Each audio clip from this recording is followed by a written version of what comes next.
con este proceso que se llama el metabolismo de los carbohidratos. Entonces vamos a ver cómo esos carbohidratos que ya los estudiamos en su parte estructural y también en sus funciones, se transforman dentro de la célula para ver qué es lo que van a formar, ¿vale? Entonces vamos a ver hoy en esta clase el proceso de glucólisis, el proceso de glucogénesis, después vamos a ver el proceso de glucogenólisis, después veremos gluconeogénesis y finalmente veremos la vía de las pentosas fosfato. Entonces, lo que estábamos hablando hace un rato, entonces hemos empezado a estudiar los procesos metabólicos y ese metabolismo se va a distinguir porque aquí ocurren una serie de reacciones químicas que tienen como propósito transformar unas sustancias en otras.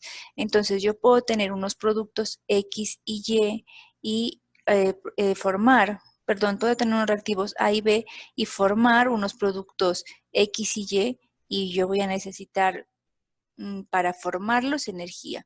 O si esos productos los voy a convertir en una reacción, en unas moléculas más chiquitas, pues entonces tengo que hacer otro proceso.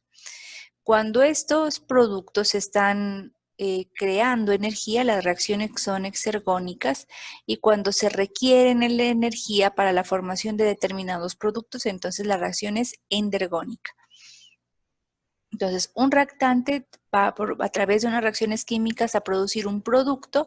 Muchas de las reacciones metabólicas, la mayoría, más del 90%, está mediado por enzimas. Y entonces también la energía es un insumo que puede utilizarse para la formación de productos o que puede ser también un producto, es decir, el resultante de la ocurrencia de esa reacción química. En nuestros procesos metabólicos, en nuestras células, esa energía se va a almacenar en forma de ATP, que es adenosín trifosfato y es la molécula, es un nucleótido, es la molécula que ustedes ven ahí. Entonces, en el proceso catabólico, habíamos dicho que las moléculas complejas se van a degradar en moléculas simples y en ese proceso se crea ATP o energía. Y en el proceso anabólico lo que va a hacer es que a partir de moléculas simples se van a formar moléculas más complejas y en este proceso se requiere energía. Eso lo vimos la clase pasada. Entonces, cuando vemos el metabolismo, vamos a ver dónde y cómo se fabrica ese ATP. Y la respuesta a esto es que el organelo celular donde van a ocurrir esta serie de reacciones químicas son las mitocondrias. Y las mitocondrias, ustedes esto lo conocen, son unos organelos singulares que tienen una característica que las diferencia de los otros organelos. Son unos organelos muy complejos, en primer lugar por su membrana. Empezando por la membrana, esta es una doble membrana. Entonces, veámosla acá, la membrana externa que comunica con el resto de la célula. Y tenemos acá una membrana interna que tiene incluso acá unas crestas que hacen que el área de la membrana se aumente. E insertas en estas crestas hay una serie de proteínas que van a hacer el proceso, van a tener esas proteínas diferentes funciones en los procesos metabólicos del organismo. Entonces, la membrana externa es distinta, ¿no?, a la interna. Es un poco más permeable, tiene unos canales translocadores de proteínas, la externa. Y en la interna, ya dijimos, se pliega formando unas crestas que aumentan el área de contacto y del área de acción de la membrana mitocondrial. Y dentro, el espacio que está dentro, ese espacio se llama la matriz mitocondrial. En la matriz mitocondrial, o sea, dentro de la mitocondria, una vez que ya ha pasado la membrana externa y la membrana interna, aquí ocurren los procesos metabólicos como la oxidación del piruvato, ocurren también la oxidación de los ácidos grasos y ocurre algo muy importante que vamos a ver hoy, que es el ciclo de Krebs. Entonces, esto es pregunta de parcial, ¿en qué lugar de la célula ocurre el ciclo de Krebs? En la membrana, en la matriz mitocondrial, en el espacio interno de la mitocondria.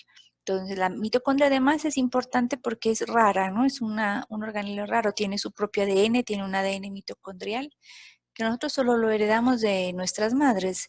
Es muy raro el caso en que uno tenga ADN mitocondrial del padre porque resulta que en las células, en los espermatozoides, en el flagelo del espermatozoide es donde están ubicadas las mitocondrias. Porque como veremos, como las mitocondrias producen tanta energía, ellas están en el flagelo para permitir que el flagelo contenga todo el ATP necesario para poderlo mover y que avance en el momento que él se está moviendo. Cuando ocurre la fecundación, en la célula del espermatozoide, lo que fecunda es la cabeza, entonces las colas quedan por fuera del óvulo fecundado y se pierden. Por eso la cabeza del espermatozoide no tiene mitocondrias y nosotros nos quedamos con el ADN mitocondrial de nuestra madre, no de nuestro padre. Bueno, pero para aprovechar esos carbohidratos y metabolizarlos, habíamos dicho en la clase de carbohidratos una cuestión importantísima y es que ellos sufren primero un proceso de digestión que los consumimos nosotros esos carbohidratos a partir del consumo de alimentos que son ricos en reservas de almidón. Y en el menor grado tenemos también el consumo de disacáridos o monosacáridos presentes en otros alimentos como las frutas y algunos derivados lácteos. ¿Qué es lo que ocurre? Lo primero que ocurre es que los polisacáridos empiezan su proceso digestivo en la boca. Allí hay una enzima que se llama tialina o también se conoce como alfa-amilasa salival. Esta se va a activar a un pH de 6,8 e empieza a hidrolizar, es decir, a romper ese polisacárido en moléculas más sencillas. La verdad que la acción de la amilasa salival es escasa. Llega a digerir alrededor del 5% nomás de estas moléculas. Después, lo que ocurre es que en el estómago, el pH tan bajo del estómago inhabilita o inactiva la enzima y en el estómago no hay procesos de digestión.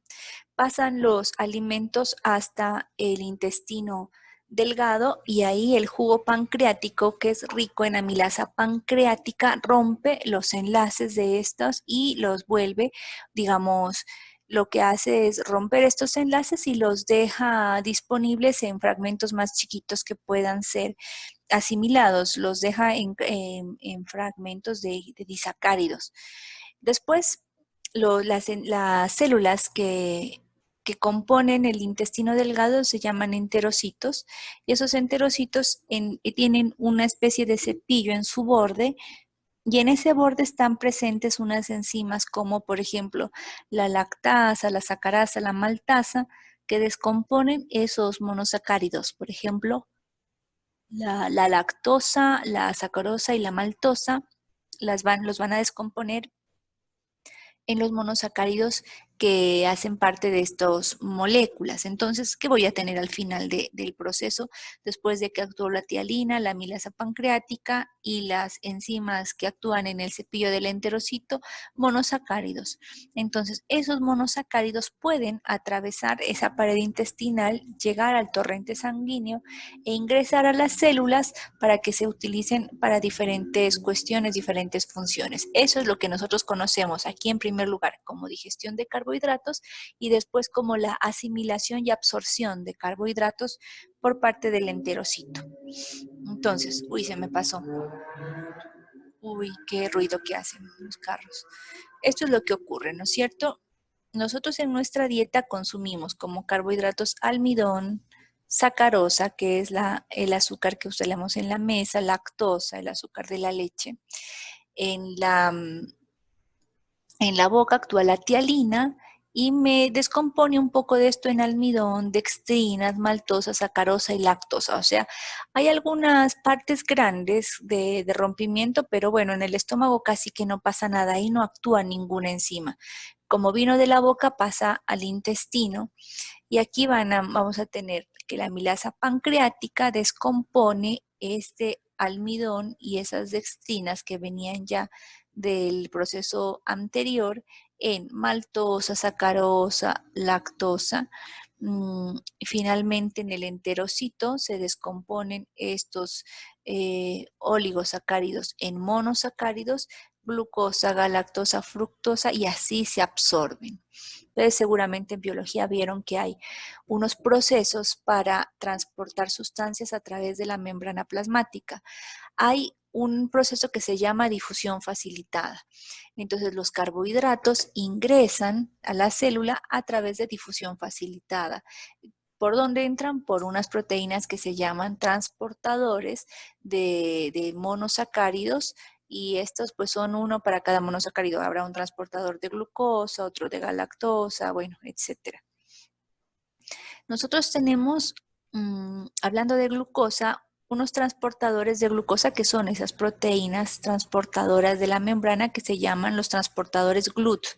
Y también tenemos unos transportadores que se llaman SGLT, que por sus siglas lo que quieren decir son transportadores de glucosa, pero dependientes de sodio. Vamos a ver cómo actúan cada uno de ellos. Miren, esto que ustedes ven acá yo tengo el lumen del intestino. Estos son los enterocitos, que son las células que recubren, o sea, es el epitelio intestinal, y acá está la sangre. Entonces, los CGLT, que son los transportadores de glucosa dependientes de sodio, se ubican en la cara luminal o en la membrana luminal de las células de los enterocitos, o sea, de este lado, del lado que da para el intestino. Aquí hay, esto es el intestino y estas son las células que recubren el intestino, o sea, las células epiteliales que están formadas por enterocitos. Miren, ¿cómo ingresa? Desde el intestino donde ocurrió la digestión y va a transportarse a la sangre. Por los transportadores de glucosa dependientes de sodio ocurre un proceso de cotransporte con glucosa, es decir, entra sodio y entra glucosa. Entonces yo tengo la glucosa que estaba acá afuera, pasa esta membrana a través de esos transportadores y ahora sí la tengo aquí dentro del enterocito. Pero aquí dentro del enterocito no es donde yo la necesito. Yo la necesito es en la sangre. Entonces, esta glucosa por unos transportadores GLUT pasa, pero ya no con transporte, sino no con transporte, sino sin porte únicamente, pasa este transportador de glucosa y llega a la sangre. ¿Sí? Bueno, después vamos a ver qué es lo que ocurre. Entonces tengo un proceso de difusión facilitada donde participan dos transportadores, uno que permite el ingreso de la glucosa al enterocito y otro que permite la salida del enterocito y que la glucosa llegue al torrente sanguíneo. Entonces, eso lo dijimos, quienes facilitan la entrada son los transportadores GLUT. Pero resulta que ahora la glucosa está aquí en la sangre. Entonces, hay un proceso de señalización molecular que ustedes lo verán el siguiente semestre cuando ingresen a la Facultad de Medicina y estudien biogenética, que estas que ustedes ven acá son transportadores de glucosa. Lo que hacen es reconocer la glucosa, cambiar su configuración y permitirle el ingreso. Hay una hormona que regula eso. Cuando nosotros acabamos de comer, hagan de cuenta que yo aquí tengo un gráfico y hago concentración de glucosa versus tiempo. Si yo acabo de comer, tengo un pico de glucosa. Cuando ocurre ese pico de glucosa, entonces aquí secreta insulina el páncreas. Y la insulina lo que hace es permitir abrir la puerta para que la glucosa entre al interior de la célula. Si la glucosa entra al interior de la célula, ¿qué tengo yo? Glucosa aquí adentro y tengo menos glucosa en la sangre. Por eso es que la insulina disminuye los niveles de glucosa en sangre. Entonces, hay varios de estos transportadores. Depende de cuál sea el tejido al cual va a entrar la glucosa. Miren, por ejemplo, tengo 13 transportadores GLUT. Entonces, el GLUT1 va a transportar glucosa y galactosa, en donde los encontramos en células como los eritrocitos, la barrera hematoencefálica, la barrera placentaria, en la retina, en los astrocitos y en las nefronas. Los más comunes son estos GLUT4, que son transportadores de glucosa y que están presentes en el músculo esquelético, en el músculo cardíaco, en el tejido adiposo. También es muy común estudiar el GLUT10, que es el que permite el paso de glucosa al hígado, y el GLUT3, que también permite el paso de glucosa y galactosa, además, al cerebro, a la placenta, al hígado, al riñón y al corazón. Entonces, si ustedes ven esta tablita con cuidado, verán que hay diferentes transportadores que cumplen el mismo papel. Transportan monosacáridos al interior de la célula, pero que se expresan, es decir, que aparecen en diferentes tejidos celulares. Entonces, una vez que la glucosa ingresa a la célula, tenemos que tener en cuenta nosotros que este proceso se hace en el hígado, el metabolismo de la glucosa. Y en las mitocondrias, particularmente de las células hepáticas, se llaman hepatocitos, las células que componen el hígado. Entonces, ¿qué es lo que hace? ¿En qué consiste el metabolismo? Que esa glucosa que estaba en la sangre abandone el medio sanguíneo y empiece a ingresar a la célula, que es donde, dentro de la célula es donde van a ocurrir los procesos de transformación. Por otro lado, cuando, lo acabo de decir hace un rato, cuando nosotros acabamos de comer, así tipo 2 de la tarde, como estamos ahora terminando de almorzar, un poco antes, tal vez si comieron antes, los niveles de glucosa aumentan un montón. Entonces, cuando nosotros acabamos de comer, el estado se llama el estado postprandial. Entonces, en ese caso, el páncreas secreta insulina y lo que hace es permitir que la glucosa ingrese a la célula. Cuando los niveles de glucosa son bajos, es decir, por ejemplo, si ustedes desayunaron hoy temprano y todavía no almuerzan, entonces están con la glucosa baja.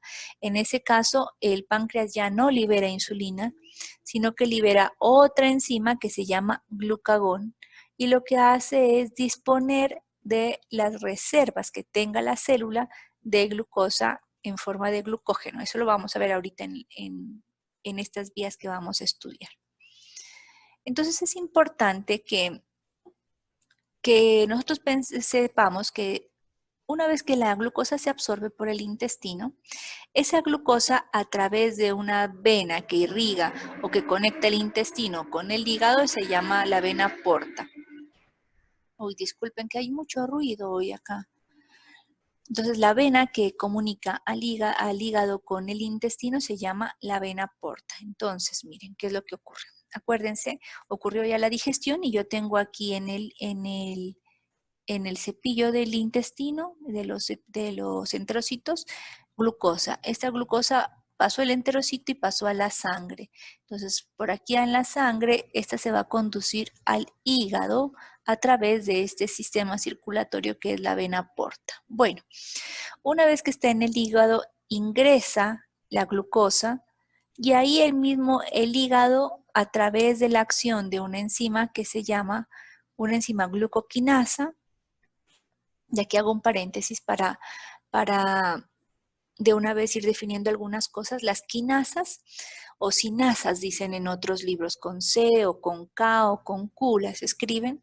Las sinasas son enzimas que ponen grupos fosfato. Ustedes sabrán que los grupos fosfato activan a las proteínas. Ellas pueden estar sin fosfatarse, quieticas, sin cumplir función, pero una vez son activadas, poniéndoles un grupo fosfato, empiezan a actuar. Entonces la glucosa entra al hígado. Ahí es fosforilada por la glucoquinasa y eso, la fosforilación impide que la glucosa se salga del hígado. Entonces ella ya entró y ya no puede salir. Entonces la glucosa empieza a metabolizarse siempre y cuando pueda conseguir juntar una cierta cantidad para empezar a metabolizarse. Si no, lo que hace es atravesar una serie de venas también que irrigan al hígado para, a través de la circulación, llegar a los demás tejidos y aportarles pues servir como combustible para que sean esos tejidos quienes metabolicen directamente la glucosa y fabriquen el ATP. Entonces, con la glucosa yo puedo tener, habíamos visto al principio en la primera diapositiva, diferentes vías.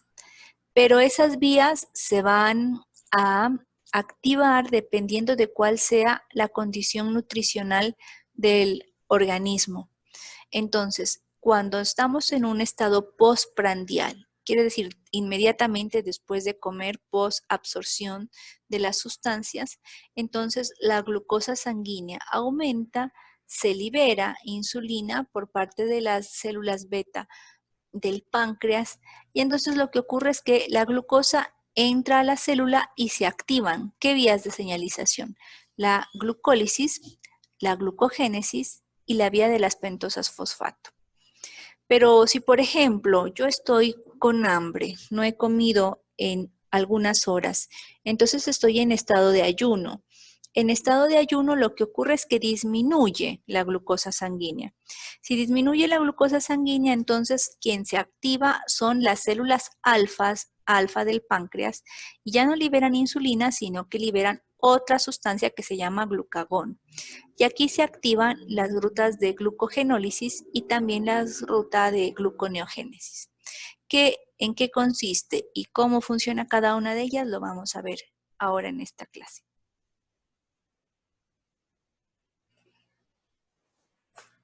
Entonces, vamos a partir de lo siguiente. Aquí tengo yo un diagrama general de todas las vías metabólicas que ocurren en el metabolismo de los carbohidratos. Yo parto de la glucosa, chicos y niñas. Esa glucosa que ya pudo ingresar, por ejemplo, al interior de la célula. Cuando ingresa al interior de la célula, lo primero que ocurre es un proceso que se llama glucólisis. Entonces ahí la glucosa se rompe, forma piruvato. El piruvato por una transformación se convierte en acetil-CoA y esto va al ciclo de Krebs. Este es un primer paso. Pero supongamos que una persona tiene un consumo de carbohidratos mayor, entonces le sobra todavía glucosa, entonces esa glucosa se guarda en forma de glucógeno y ese proceso se llama glucogenogénesis o glucogénesis, ¿vale? También puede ser que en esta parte se necesiten otras pentosas y otros azúcares para formar nucleótidos, entonces se activa la ruta de las pentosas fosfato. Aquí y aquí ya vimos y la glucólisis también.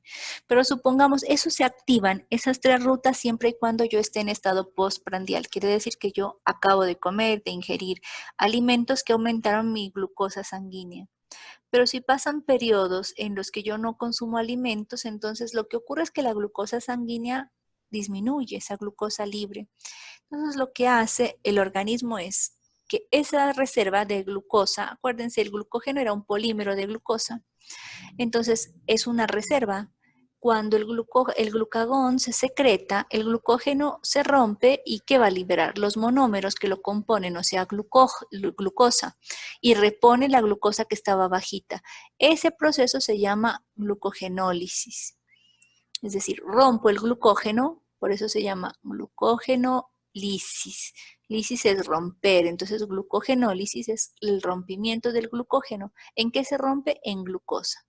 O también, por ejemplo, puede ocurrir que yo ya no tenga ni glucógeno, es pasado tantas horas de hambre que se me agotó el glucógeno, entonces pueden ocurrir que a través de otras moléculas que son parecidas a la glucosa, como el lactato o incluso el piruvato, formen por diferentes reacciones químicas, por un proceso anabólico, formen glucosa. Ese proceso se llama gluconeogénesis. Este es un panorama general de los procesos metabólicos que pueden ocurrir en los carbohidratos. Pero si todavía no lo logran asimilar completamente, no se preocupen, porque lo que vamos a hacer en esta clase es explicar uno a uno con detalle estos procesos. Entonces, vamos a partir definiéndolos, ¿no? Entonces, ¿qué es el proceso de glucólisis? Este proceso ocurre en primer lugar después del consumo de alimentos porque la concentración de glucosa aumentó. Entonces, en este proceso la glucosa se rompe en dos moléculas de piruvato y después este piruvato es el que va a formar acetil-CoA y va al ciclo de Krebs. yo tengo un proceso que se llama glucogénesis. Entonces es cuando tengo tanta glucosa que no puedo toda meterla en el ciclo de Krebs. Entonces el cuerpo, la célula dice, ay no, cuánta glucosa, ¿qué hago? ¿La boto, la tiro? ¿Qué hago? No, mejor la guardo. ¿En qué la guarda? La guarda en forma de glucógeno. Si ustedes se acuerdan, el glucógeno es un polímero de glucosa, entonces así se va a ir guardando esa glucosa que sobraba. Pero cuando digamos, hay procesos de ayuno prolongado y no hay ni glucosa, ni hay ni glucógeno, entonces el organismo forma glucosa, nuevas moléculas de glucosa a partir de otro tipo de compuestos, como por ejemplo el piruvato y el lactato, forman glucosa y ese proceso se llama gluconeogénesis. Es importante que entendamos gluco, pues de azúcar, neo, nuevo, génesis, quiere decir formación de nuevas moléculas de glucosa. O también puede ser que ocurra la glucogenólisis, y es que como aumentó tanto, como disminuyó tanto la vía de la glucosa, la concentración de la glucosa, entonces lo que ocurre es que el cuerpo secreta glucagón y en ese caso el glucógeno lo que hace es romper esos enlaces de formación, en formación de el polisacárido, es decir, rompe los enlaces glucosídicos y que se va liberando de ese polisacárido glucosa, glucosa, glucosa, entonces repone los niveles de glucosa en el organismo.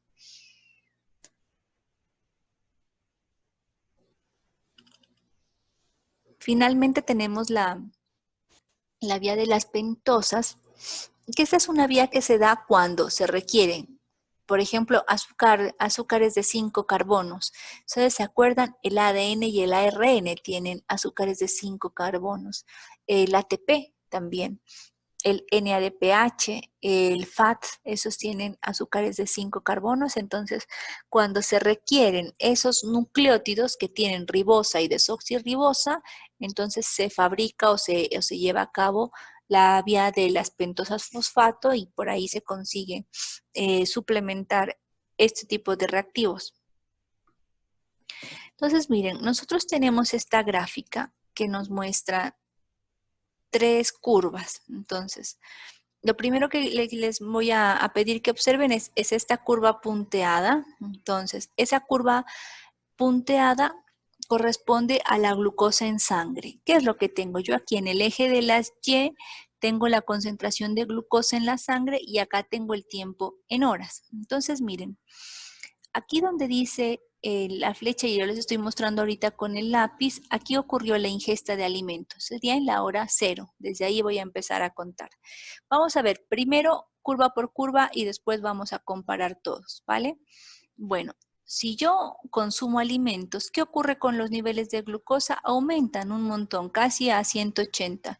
Y después de esto, aquí el organismo libera insulina, entonces la glucosa empieza a bajar y a bajar y bueno, se mantiene en unos niveles más o menos constantes, ¿vale? A través del tiempo. ¿Cuándo empieza a bajar mucho? Miren, después de las 4 horas ya tengo en 80 más o menos, que es un nivel bajo. Entonces ahí ya me da hambre, ya veo oscuro, ya estoy pidiendo algo de comer.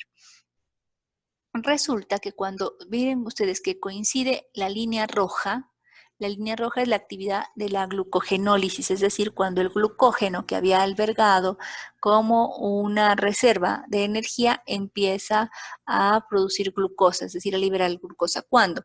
Él está plana la línea de la glucogenólisis. La cosa es que cuando la línea de la glucosa plasmática disminuye tanto, empieza a crecer esta. Es decir, el glucógeno empieza a liberar glucosa para reponer un poco del azúcar y después baja porque se acaba. El glucógeno no es infinito, es un poquito lo que nosotros tenemos. Y por otro lado tenemos el proceso de la gluconeogénesis, entonces que está un poco alto antes de comer. Pero una vez nosotros comemos, vean, miren, baja casi a 0. Y cuando empieza a disminuir la glucogenólisis, empieza a aumentar la gluconeogénesis. Entonces, ¿qué es lo que ocurre? ¿Cómo se mantienen activos o cómo se mantienen más o menos en un rango normal los niveles de glucosa? En primer lugar, se repone la glucosa cuando comemos. Si se empieza a agotar, entonces se utiliza el glucógeno Y si ese también se agota, entonces la célula lo que hace es sintetizar glucosa a partir de moléculas como el piruvato, el lactato, la alanina, etcétera. Ahora vamos a ver, ¿vale? Entonces, después de la ingesta de alimento, repito, sube la glucosa y eso permite que nosotros mantengamos unos niveles más altos de glucosa hasta que la insulina se libera y los regula, los tiene en un nivel normal. Si no se vuelve a alimentar en pocas horas, entonces la glucosa disminuye y se mantiene en unos niveles estables la glucosa a partir de dos rutas metabólicas. La glucogenólisis, que rompe el glucógeno muscular, lo degrada y libera glucosa para que pueda ser aprovechada, y también por gluconeogénesis, y es que algunas moléculas van a ser precursoras, es decir, se van a utilizar para formar glucosa y de alguna manera compensar esa baja de glucosa en sangre. Bueno, hay unos niveles que se consideran normales en glucosa en sangre en ayunas, entonces entre un poquito más alto, entre 80 y 120, por ejemplo, se considera entre 80 y 120 miligramos sobre decilitro de azúcar en ayunas, se considera normal. El estado postprandial después de comer, que sea menor de 180 también. Pero, por ejemplo, si en estos niveles normales se exceden, entonces se considera que existe, esto es medido en sangre, hiperglicemia. Y si son más bajos de eso normal, se considera como hipoglicemia. Se considera una prediabetes y 2 horas después de comer, el paciente sigue teniendo concentraciones de 180 a 200 miligramos sobre decilitro de glucosa en sangre, y se considera diabetes cuando el paciente tiene más de 200 miligramos sobre decilitro de azúcar en sangre 2 horas después de comer. Entonces vamos a estudiar los procesos, ¿vale? Vamos a empezar con la glucólisis. Entonces, veamos qué quiere decir. Lisis es rompimiento y glucosa, entonces es el rompimiento o la degradación de la glucosa. Entonces yo tengo esta glucosa que se va a romper para finalmente, después de todo el proceso que vamos a ver ahora, voy a tener dióxido de carbono, agua y energía. Entonces, si estoy hablando de esto, es un proceso catabólico, ¿no? El que vamos a estudiar, de destrucción de moléculas.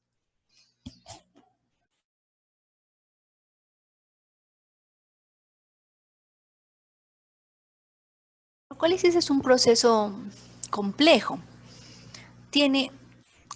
Ocurren 10 reacciones químicas que están metabolizadas, que están catalizadas por enzima, y el resultado de estas reacciones es que la glucosa, que tiene 6 carbonos, se va a partir en 2 moléculas de piruvato, y el piruvato es un ácido que tiene 3 carbonos. Entonces ahí tengo los 6.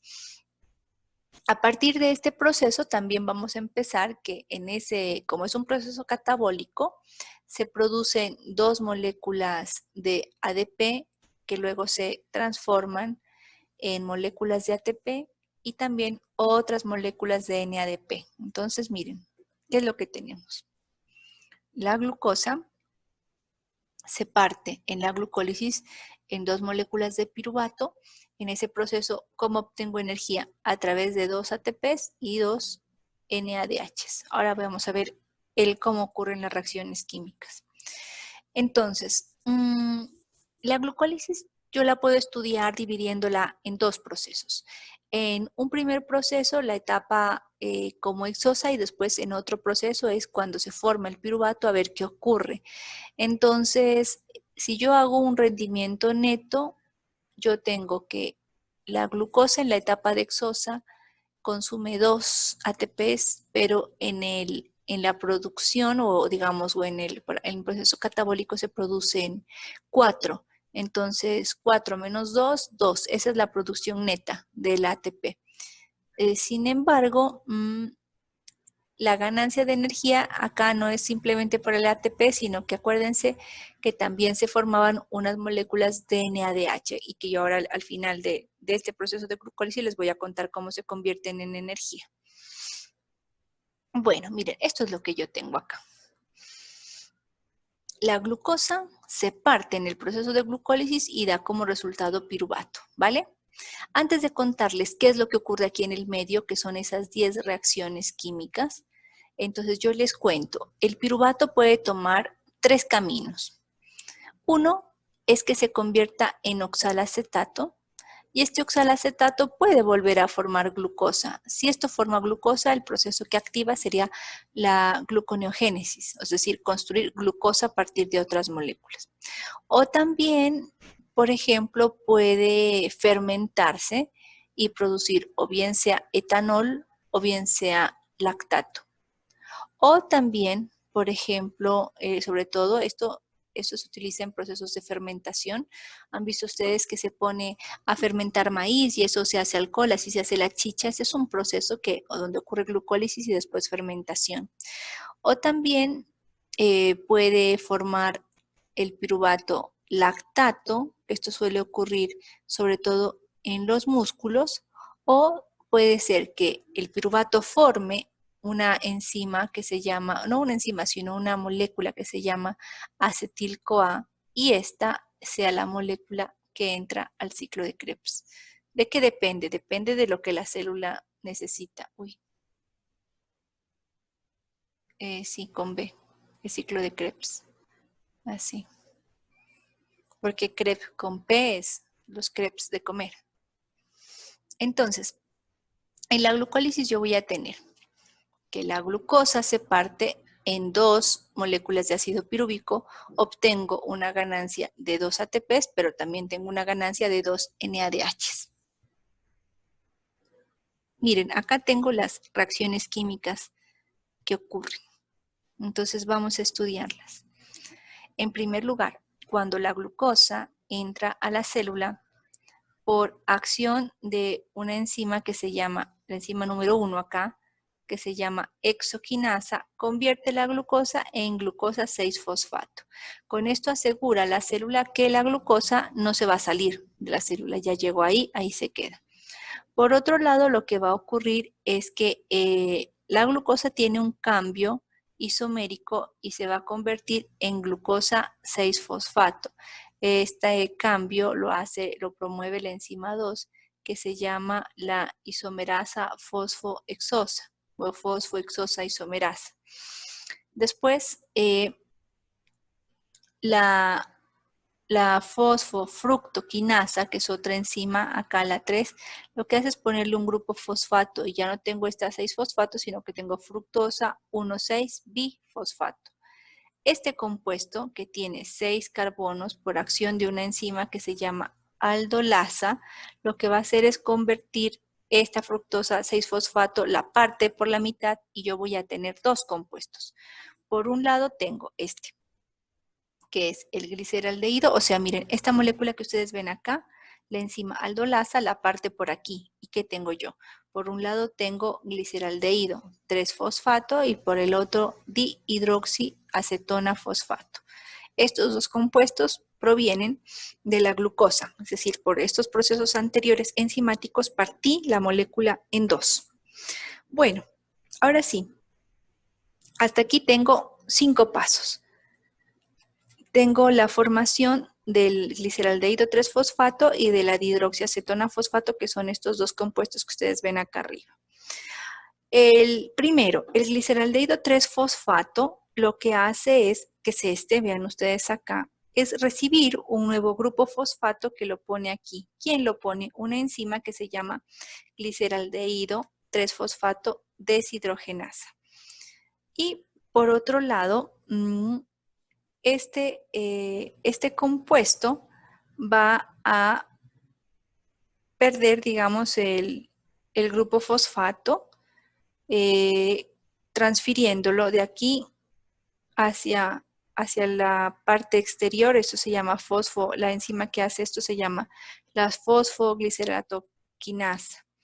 Después de eso, este compuesto, el fosfogliceratoquinasa, pierde una molécula, 2 moléculas de agua. Y entonces, miren, este OH que tenía aquí, con este hidrógeno de acá, forman un compuesto menos soluble. Forman esto que se llama el 2-fosfoglicerato, ese 2-fosfoglicerato, perdón, va a verse fosforilado también acá en este carbono y una vez que pierde ese grupo fosfato, forma aquí un doble enlace y tiene este compuesto, que veamos cuántos carbonos tiene. 1, 2, 3 carbonos y ese es el piruvato. Un proceso similar ocurre, pero hemos visto el proceso que ocurre con el dihidroxiacetona fosfato. Un proceso similar ocurre con el gliceraldehído 3-fosfato. También se convierte en piruvato. Entonces no lo vamos a repetir, bueno, porque esto es un proceso muy, muy parecido. Después de la glucólisis, cuando yo ya tengo cuando yo tengo piruvato, entonces acuérdense que el piruvato puede tomar diferentes caminos, o formar oxalacetato, o fermentarse y formar alcohol, o puede producir lactato, o también puede ir al ciclo de Krebs. Depende de muchas cosas, de la necesidad de la célula y también de la presencia de oxígeno. Si hay oxígeno, entonces se da un proceso que se llama respiración celular y en esos procesos oxidativos vamos a obtener energía. Entonces recordemos, ¿no? El piruvato, si tiene oxígeno, entonces forma acetil-CoA y ese acetil-CoA va al ciclo de Krebs.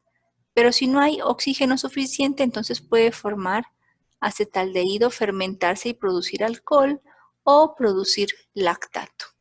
Entonces, las rutas que tenga o los caminos que escoja el piruvato para seguir dependen fundamentalmente de que la célula tenga o no tenga oxígeno. Y ya hemos dicho cuáles son las rutas que siguen en cada caso. Cumplido el proceso de glucólisis, ahora sí lo que queda es el ciclo de Krebs. Y después del ciclo de Krebs, el proceso de fosforilación oxidativa. Entonces, veamos en qué consiste. Todo esto, si ustedes ven, ha ocurrido, hasta aquí había ocurrido en el citoplasma. El piruvato ahora va a ingresar a la matriz mitocondrial. Dentro de la mitocondria forma acetil-CoA. Acetil-CoA es lo que entra en el ciclo de Krebs para formar energía, ATP, y después de eso ocurre otro proceso que es complementario que se llama la fosforilación oxidativa. Entonces vamos a ver en qué consisten estos dos procesos. Recuerden, ocurrió la glucólisis. En la glucólisis la glucosa ingresó a la célula y se partió en 2 moléculas de ácido pirúvico. Entonces, miren, el piruvato hasta aquí, donde estamos por aquí, esto está ocurriendo en el citoplasma. Entonces, el piruvato por acción de una enzima que se llama piruvato deshidrogenasa, pierde un carbono en forma de CO2 y se forma la molécula acetil-CoA. Entonces, esto ya ha ocurrido en el interior de la mitocondria. La acetil-CoA es un compuesto importante que se va a unir. La acetil-CoA tiene 2 carbonos. El oxalacetato tiene 4 carbonos. Miren, contémoslos. El oxalacetato tiene 1, 2, 3, 4 carbonos, ¿vale? Y la acetil-CoA tiene 2. Entonces, la acetil-CoA se une con el oxalacetato en la matriz mitocondrial y forma citrato. Y aquí empieza el ciclo de Krebs. Entonces, miren, el citrato, yo se las voy a hacer más fácil, el ciclo de Krebs. El citrato se convierte en cis-aconitato por acción de una enzima que se llama aconitasa. Después, por una molécula de agua, esto se convierte en D-isocitrato. Este pierde CO2 y se produce alfa-cetoglutarato. El cetoglutarato se transforma en succinil coenzima A. A su vez se transforma en succinato. El succinato, después de esto, por acción enzimática, se convierte en fumarato, el fumarato en malato, el malato en oxalacetato, y este, si se une con una nueva coenzima A, vuelve a formar citrato. Entonces, como esto se puede retroalimentar, por eso se llama ciclo, y se llama ciclo de Krebs, porque este señor fue el que se lo inventó. También se llama el ciclo del ácido cítrico porque empieza aquí en el citrato o en el ácido cítrico. ¿Qué es lo que ocurre? Lo que pasa es que estas moléculas se van a ir transformando unas en otras y en esas transformaciones lo que ocurre es que van a ir liberando moléculas que proveen enlaces que se pueden convertir en ATP. Miren, por ejemplo, entonces ustedes miren aquí en el ciclo se van convirtiendo una molécula en otra, una molécula en otra. Pero vean, lo importante es esto que se va formando aquí, el NADH, que aquí también se forma, miren, NADH, NADH más CO2, y acá también tengo otro NADH. ¿Qué formó también? Aquí formé un GTP, que este es bien importante porque es un primo hermano del ATP, es lo mismo, y también por aquí se formó ATP. Miren aquí, en la piruvato descarboxilasa, ahí se formó ATP. Entonces, lo importante que nosotros nos debe quedar del ciclo de Krebs es que es un proceso metabólico que transforma, que acepta la acetil-CoA que proviene del piruvato, la transforma en ácido cítrico y de ahí empiezan a jugar un papel importante las interconvenciones de una molécula en otra. Lo importante es que en ese proceso de conversión vamos a tener la liberación de moléculas que son moléculas energéticas como la que les he subrayado hace un rato. Entonces, repito, ¿no? Nosotros tenemos que la glucosa que consumimos se convierte en piruvato a través de una ruta metabólica que se llama glucólisis. Esto ocurre en el citosol de los hepatocitos. El piruvato ingresa a la matriz mitocondrial, se transforma en acetil-CoA y va al ciclo de Krebs. El ciclo de Krebs es donde se producen un montón de sustancias, se van transformando unas sustancias en otro, pero en ese proceso entonces se libera ATP, se libera NADH y se libera FADH2. Ahora sí, bueno, lo que está en GTP o en ATP ya está, pero es como si nosotros tuviéramos, por ejemplo, chicos, dólares y sucres y pesos. Entonces yo necesito que en Colombia pesos colombianos, yo tengo que convertir, los dólares valen, pero yo los tengo que convertir en la moneda para poder comprar. Entonces lo mismo, estos son energías, sí, valen como moneda, pero los tengo que convertir en ATP. Entonces, después de la glucólisis, después del ciclo de Krebs, sigue un tercer proceso que se llama la cadena de transporte de electrones o el proceso de fosforilación oxidativa. Este proceso ocurre también ya no en la matriz mitocondrial, sino en la membrana interna de la mitocondria, porque ahí están insertas unas proteínas que son las que van a llevar a cabo este proceso. Entonces, después de este proceso, este NADH y este FADH2 se convierten en ATP. Entonces, ¿qué es lo que voy a tener? Esto ya lo he dicho. Se producen dos ácidos pirúvicos en la reacción de glucólisis. En el ciclo de Krebs se produce citrato CoA y se producen 6 NADH más H, 2 FADH2 y se producen 2 ATPs por cada molécula inicial de glucosa. Como ahí vimos un piruvato, entonces vimos la mitad, vimos 3 de estos, 1 de estos y 1 de estos. ¿Quieren que los volvamos a ver? Me voy a regresar. Miren, acá. 3 NADHs, ¿ven? 1, 2, 3. ¿Por qué allá dice 6? Porque como aquí estoy hablando de un piruvato, acuérdense que por cada glucosa hay 2 piruvatos, entonces eso multiplíquenlo por 2. Además tengo yo un GTP, allá me decía 2, pues tengo un GTP, ¿y qué más me decía? Acá, un GTP o F o GTP y el FAD.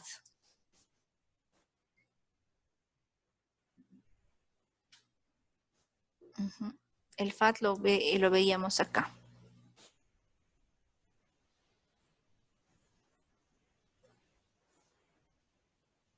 Se me perdió el FAT.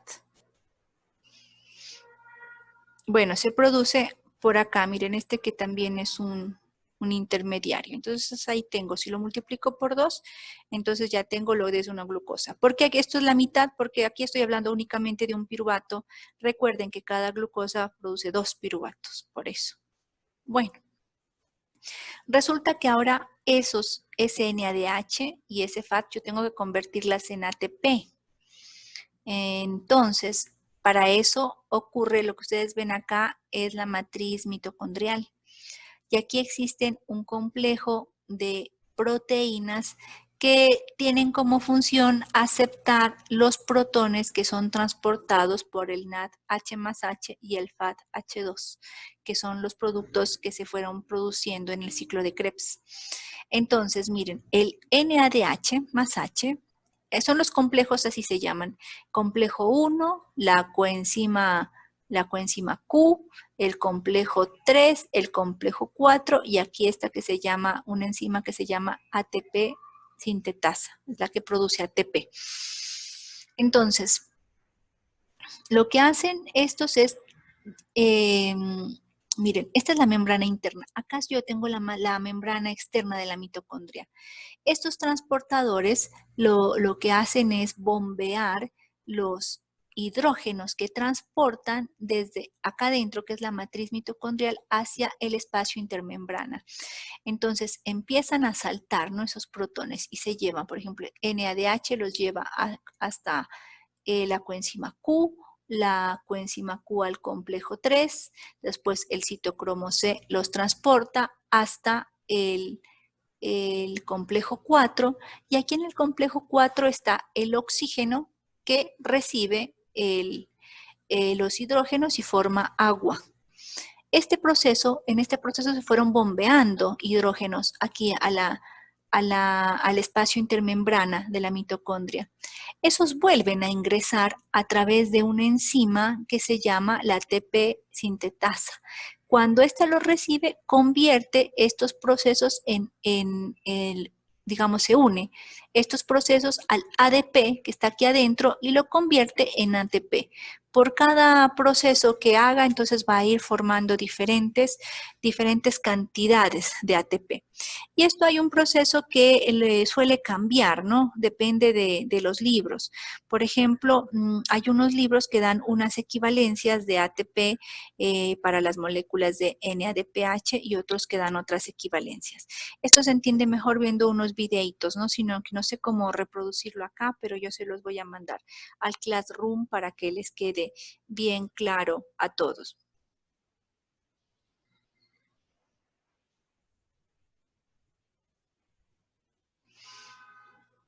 Lo mismo ocurre con el FAT. La cuestión es que el FAT ingresa un poco más acá adelante, entonces se suele decir que el NADPH, el NADH va a producir 3 ATPs, en algunos libros dice 2.5, y el FAT produce 2 y en algunos libros dice 1.5. Nosotros vamos a poner de acuerdo que el NAT produce 3 y que el FAT produce 2. Entonces así ya nos vamos a hablar en el mismo idioma para hacer las mismas cuentas. En una ganancia neta nosotros vamos a tener que ¿cuántas moléculas de ATP se producen? 32 en un proceso por una glucosa. 2 se ganaron en la glucólisis. Miren, aquí están las equivalencias que yo les decía. 2 se formaron como GTPs en el ciclo de Krebs, que un GTP y un ATP es lo mismo. Después, en la cadena de transporte de electrones se hacen 10 NADHs y 2 FAT.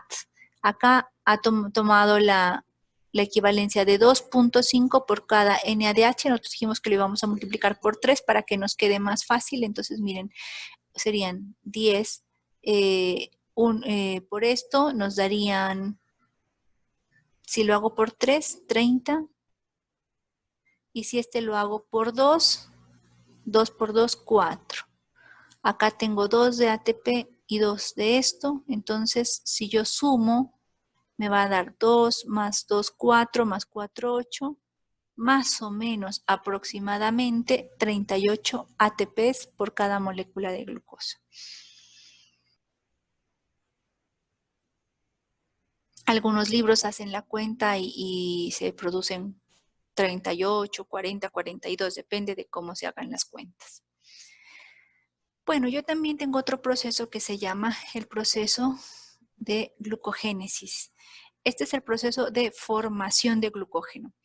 Cuando la glucosa, la cantidad de glucosa es grande, yo lo que debo hacer en este proceso es almacenar esa glucosa y se almacena en primer lugar en forma de glucógeno.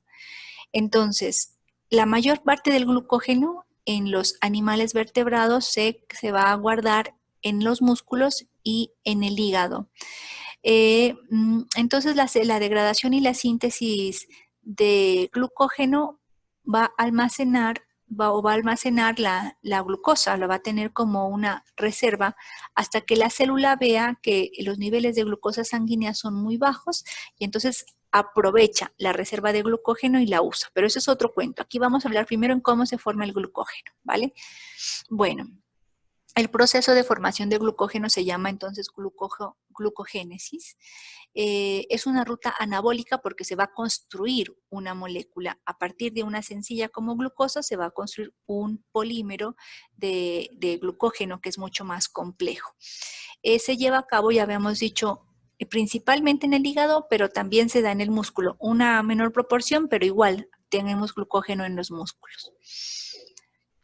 La glucogénesis es estimulada por la insulina, que ya vimos que la insulina se secreta después de comer, entonces lo que va a ocurrir es que la insulina va a detectar que los niveles de glucosa en sangre son grandes y permiten el ingreso de glucosa a la célula, o sea, el páncreas mira que hay altos niveles de azúcar en sangre, entonces el páncreas secreta insulina y la insulina provoca que el azúcar ingrese a las células. Esto puede tomar el proceso de glucólisis o también el proceso de glucogénesis, es decir, de formar glucosa. Y el resto de procesos que vemos acá, esto ya los vamos a ver más adelante. O sea, ¿cuándo se forma glucógeno? Cuando tengo mucha glucosa dentro de la célula. Entonces, la célula no la expulsa ni la excreta, sino que la guarda en forma de glucógeno. Para la síntesis de glucógeno ocurren 3 reacciones químicas que también están mediadas por diferentes enzimas. Entonces, ¿qué es lo que yo voy a hacer en el glucógeno? Imagínense, yo tengo una glucosa de estas y voy a unirla a otra, a otra, a otra, a otra hasta formar una cadena larga de glucógeno. Entonces, lo que voy a tener es a partir de de glucosa 6-fosfato, que es el azúcar que ya está dentro, por acción de una enzima que se llama la fosfoglucomutasa. Lo que ustedes ven aquí, yo tengo 6-fosfato. Lo que va a hacer la fosfoglucomutasa es pasar este grupo fosfato acá, al grupo 1. Entonces ya tengo ahora glucosa 1-fosfato. Después de transferir ese grupo fosfato al carbono 1, una enzima que se llama la UDP, glucosa pirofosforilasa, lo que hace es hacer un proceso de transferir o de hacerle un grupo fosfato aquí a donde lo tenía. Bien, tengo aquí un grupo fosfato, ahora tengo 2 y además tengo esta parte que es la uridina, que es como una especie de uracilo. Y ahora sí, ese tipo de procesos, lo que yo hago es que por una enzima que se llama glucógeno sintasa, va a unir a estas subunidades para formar un glucógeno que va a tener a partir de un número muy grande de glucosas unidas formando este polímero. Entonces, mírenlo acá. Yo tenía uridina, la UDP glucosa, entonces lo que voy a hacer es unir varias de estas, ¿ven? Se van uniendo varias hasta que se forma el glucógeno, que contiene al menos 50.000 residuos de glucosa. Entonces, esto va a hacerse hasta que se forme, miren, un polímero de este tamaño, 50.000 residuos de glucosa, y donde se albergan en el hígado y en los músculos.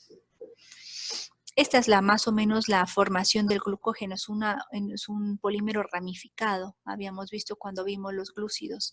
Entonces, una enzima también ayuda a formar esas ramificaciones y de esa forma ramificado es como se guarda en las células hepáticas y musculares.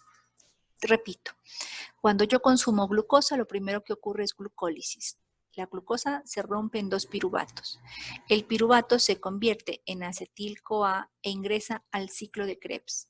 en el ciclo de Krebs se forman unos intermediarios como el NADH y el FADH2, y estos se van a participar en otro tipo de reacciones que se llama la cadena de fosforilación oxidativa, y estos van a convertirse en ATP, y ahí formo energía a través de la glucosa, a partir de la glucosa. Si yo tengo mucha glucosa aún en el organismo, entonces se sigue secretando insulina, y la insulina provoca que las glucosas se vayan uniendo una a otra hasta formar un polímero muy grande de 50.000 glucosas. Eso se llama glucógeno. Ese glucógeno se alberga en las células hepáticas y musculares como una reserva de glucosa para cuando el organismo tenga el azúcar muy baja. Entonces de ahí va tomando glucosa de esta cadena, de esta ramificación grande, y le va soltando glucosa, glucosa, glucosa para reponer los niveles séricos, los niveles de glucosa en sangre. Bueno, esos dos estados han ocurrido cuando hemos terminado de comer. Pero si nosotros llevamos un proceso de unas horas de ayuno, entonces el azúcar sanguíneo se nos va a bajar, y entonces la célula va a hacer acopio de esa reserva que guardó en forma de glucógeno. Lo que debe hacer ahora es romper esos enlaces que formó, degradar ese glucógeno para liberar esa glucosa a la sangre, y ese proceso se llama glucogenólisis. Entonces, en la glucogenólisis, la glucosa que estaba albergada en el glucógeno se libera por acción de unas enzimas que se llaman polisacárido fosforilasas. Entonces, esas enzimas me van a romper los enlaces, y lo que van a hacer es liberar los monómeros de glucosa. Entonces, miren, lo que yo tengo es ese polisacárido. Por la polisacárido fosforilasa, lo que voy a hacer es ir rompiendo los enlaces glucosídicos e ir liberando glucosa. Este fue el enlace glucosídico, se rompe este enlace y entonces se libera glucosa. Y acá me va quedando pues una cadena más corta de glucógeno. Esa glucosa se libera en forma de glucosa 1-fosfato, pero rápidamente por acción de esta enzima que ya la vimos, la fosfoglucomutasa, se convierte otra vez en glucosa 6-fosfato, y esa es la que ingresa a la glucólisis para hacer todo el proceso después de ciclo de Krebs, etcétera, para formar ATP. Entonces, miren, lo que va ocurriendo es eso, ¿no? Que va consumiendo los enlaces y va liberando glucosa. Esta es una acción, de alguna manera, como es catabólica, no consume ATP, pero tampoco lo produce, porque únicamente lo que está haciendo es sacando enlaces. No está construyendo moléculas, sino que está liberando una molécula que estaba de alguna manera reservada y formando un polímero. Bueno, habíamos visto que la glucosa, esto ya lo vimos hace un rato. La glucosa es una hormona que lo que permitiera que el ingreso del azúcar a la célula por unos transportadores, ¿se acuerdan? Esta glucosa, esta insulina se dispara cuando los niveles de glucosa son altos. Hay algunas patologías asociadas a una función errónea de la insulina, y eso es, por ejemplo, la diabetes. Hay dos tipos de diabetes. En la diabetes tipo 1, las células beta del páncreas no producen insulina o producen muy poquita. Entonces, estos pacientes son insulinodependientes porque a ellos debe aplicarse esta insulina, ¿no? De forma no es intramuscular, es subcutánea, la verdad. Después, por otro lado, los pacientes que tienen diabetes tipo 2, acá lo que ocurre es que sí hay insulina, sí hay producción de insulina, pero las células no responden a esa señal. Entonces, lo que ocurre es que son más bien como resistentes a la insulina, y entonces se tiene otro tipo de procesos patológicos en estos pacientes. Hay insulina, pero no puede ser leída por la célula, esa señal. Y por otro lado, cuando la glucosa está alta, cuando la glucosa está baja, entonces ya no se secreta insulina, sino glucagón. Y el glucagón es el que provoca que el glucógeno se rompa, que haya glucogenólisis y se libere glucosa para, de alguna manera, compensar los niveles de glucosa en la sangre. Bueno, resulta que sigue nuestro estado de ayuno. Ya nos comimos todo el glucógeno, se liberó la glucosa, pero no hemos podido reponer, no hemos podido comer nada. Entonces se va aquí a activar otro proceso que se llama la gluconeogénesis. Entonces vamos a descomponer gluco por un lado, neo por otro y génesis. Esto es, génesis es fabricación, nacimiento, entonces es creación, génesis, creación de nuevas moléculas de glucosa a partir de compuestos que no tienen mucho que ver con ellas. Entonces la gluconeogénesis es la formación de glucosa a partir de otros precursores. Entonces, o sea, se va a fabricar glucosa a partir de compuestos que no son carbohidratos. Por eso se llama neogénesis. Esto ocurre cuando yo tengo un ayuno prolongado, entonces ocurre que se va a suministrar glucosa a partir de este procedimiento. Se aporta de esta forma energía, sobre todo en forma de glucosa al cerebro. El cerebro solo tiene dos alimentos. ¿Se acuerdan que habíamos dicho el cerebro come glucosa y otro tipo de sustancias que se llaman cuerpos cetónicos? Estos cuerpos cetónicos provienen de los ácidos grasos. Entonces, si yo ya no tengo glucosa, se crean moléculas de glucosa por gluconeogénesis, sobre todo para alimentar al cerebro.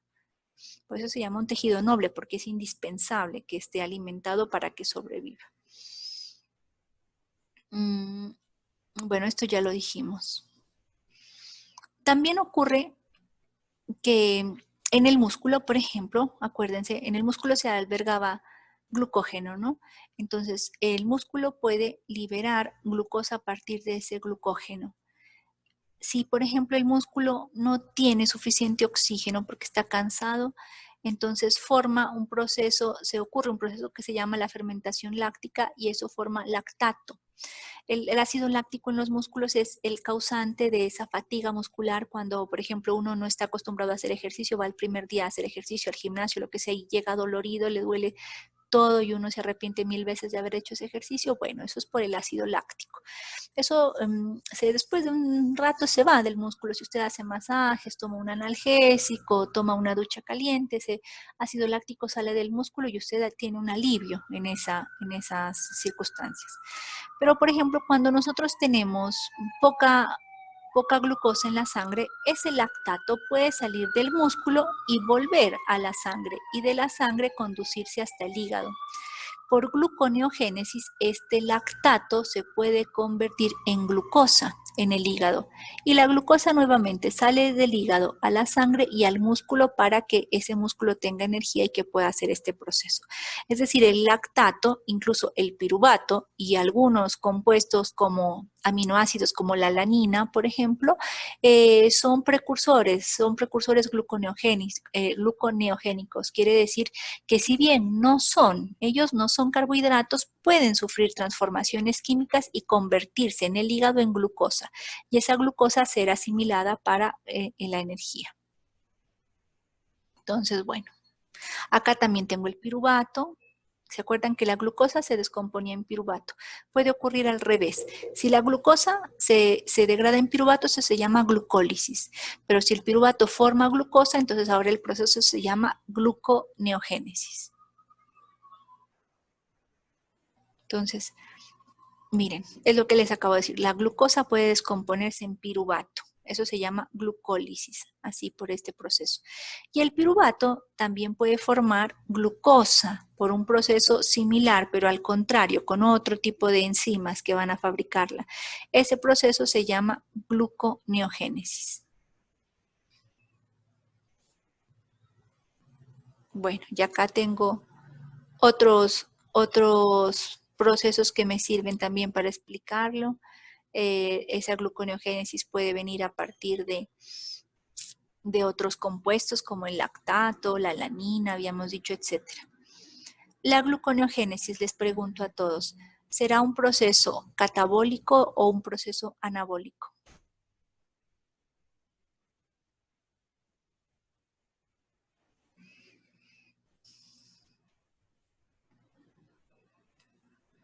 Anabólico, dice Daniel. Ay, bueno, ahí leo una pregunta de Daniel, ahora me regreso y le respondo.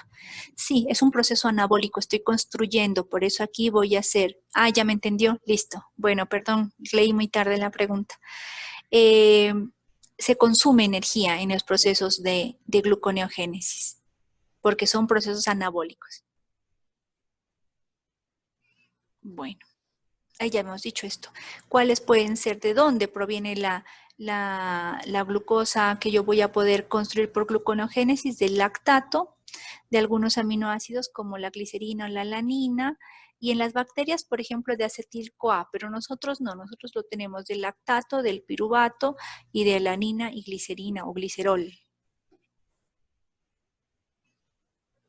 También pueden provenir, por ejemplo, de algunos aminoácidos, ¿no? Resulta que los aminoácidos cuando se descomponen liberan el grupo amino y el esqueleto de carbono que queda, por ejemplo, la alanina, la glicina, la cisteína, la serina y la treonina pueden formar piruvato.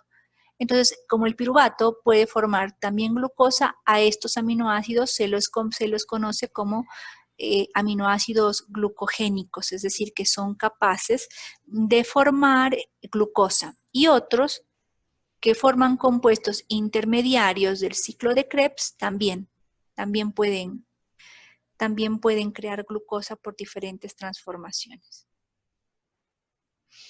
Y finalmente tenemos la vía de las pentosas. Miren, la vía de las pentosas se estudia muy poco, pero ¿por qué es importante? Porque yo voy a fabricar sobre todo ribosa, y la ribosa y la desoxirribosa, acuérdense que son azúcares que están en los nucleótidos, no solamente ADN y ARN, sino también en el ATP. Entonces, en las vías de las pentosas son importantes por eso, porque vamos a tener dos procesos, vamos a tener el azúcar que compone los nucleótidos, que está presente en el ADN, en el ARN, pero también en otros nucleótidos como el ATP, el NADPH y el FAT, por ejemplo.